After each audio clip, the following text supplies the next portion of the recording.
12 minutes past 9, Forces Radio, BFBS, the OJs and Love Train.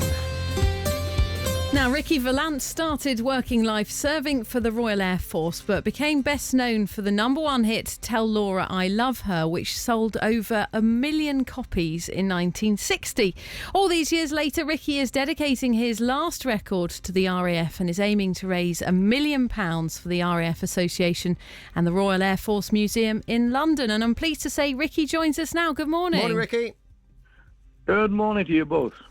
So first of all, can you tell us what you did for the Royal Air Force?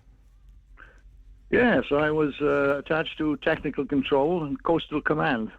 I spent my first several months at Pembroke Dock in West Wales. Okay.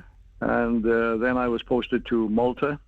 And finally, on active service, I went over to North Africa during the Suez Crisis. My job basically was in the technical control office, where I was responsible for planes coming in and logging them, going out, etc., etc. How long were you in, Ricky? 3 years. Okay, so when did you start singing? Were you in the Royal Air Force when you started? Oh, I've been singing since I was a child.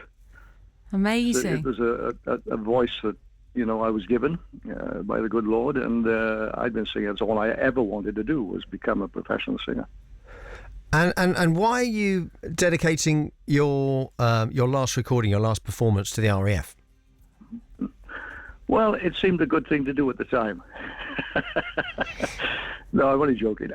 Sincerely, it's a forces arm that I don't think has got an awful lot of publicity for what they've done and what they're doing. They always seem to be out there before everybody else. We have lost an awful lot of men over the years, of course, and I felt in my heart that they should have some help with what they've been struggling with for a while in the fund, and it was an idea I discussed with my management.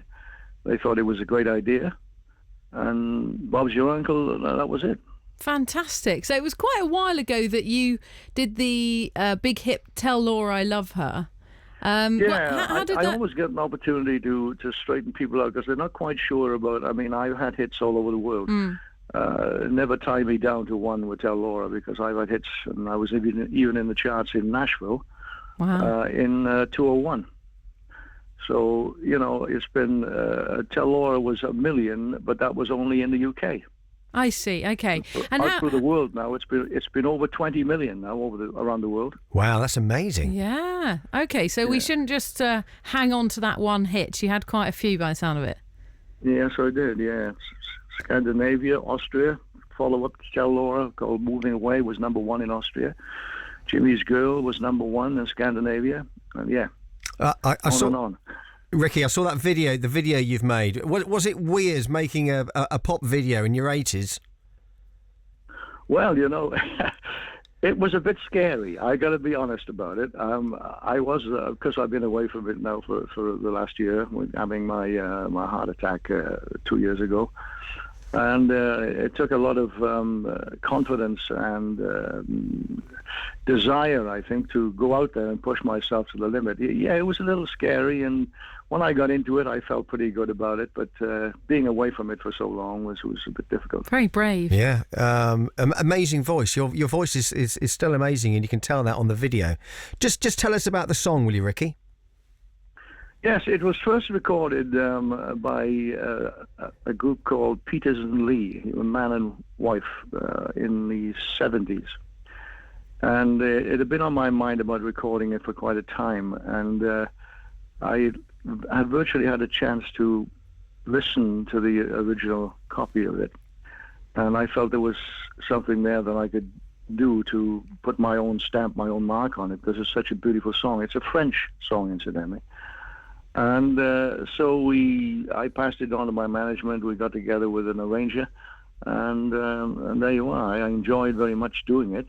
It was wonderful to be in the studio again. And yeah, I pleased with my own work, because basically, because of that length of time in between, you keep telling yourself, no, I can't do this. I've had enough of that now.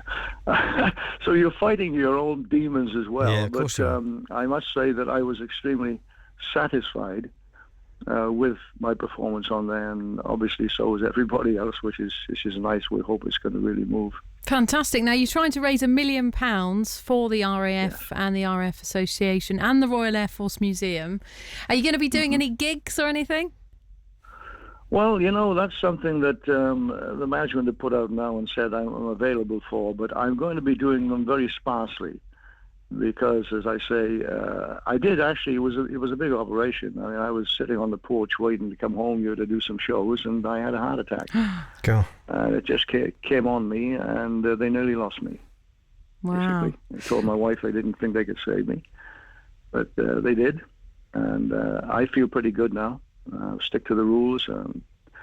I only eat and drink what I'm supposed to do, and I don't have alcohol or stuff like that, So I've been looking after myself. I feel pretty good in myself, and I think the confidence is slowly coming back. So, yes, there's a possibility we could be doing some gigs, yeah. That's great news. Can I take you back to the 60s?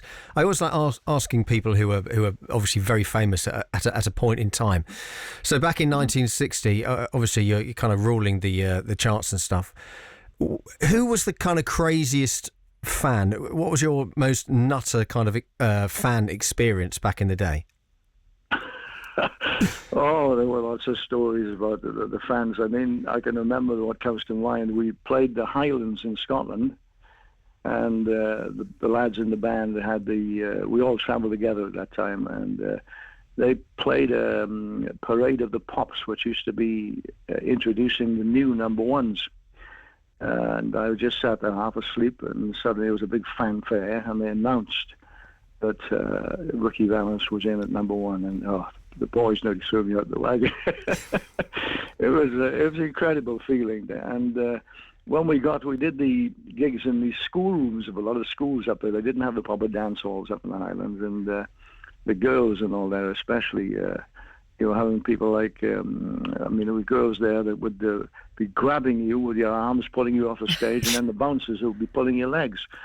So it's almost like, okay, what do I do now? Okay, make a wish.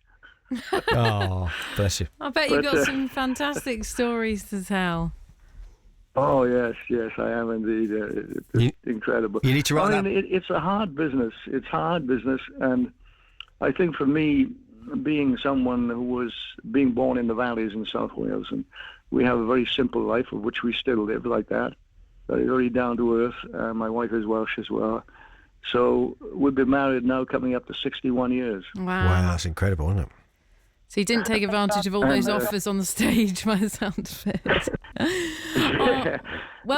Thank you. Right. Thank you so much for talking to us today. You have recorded the video of Welcome Home. The video's on our Facebook page. If you just like our page, facebook.com/BFBS Radio, and you can see Ricky Valance and Welcome Home. Thanks very much. Thanks, Ricky.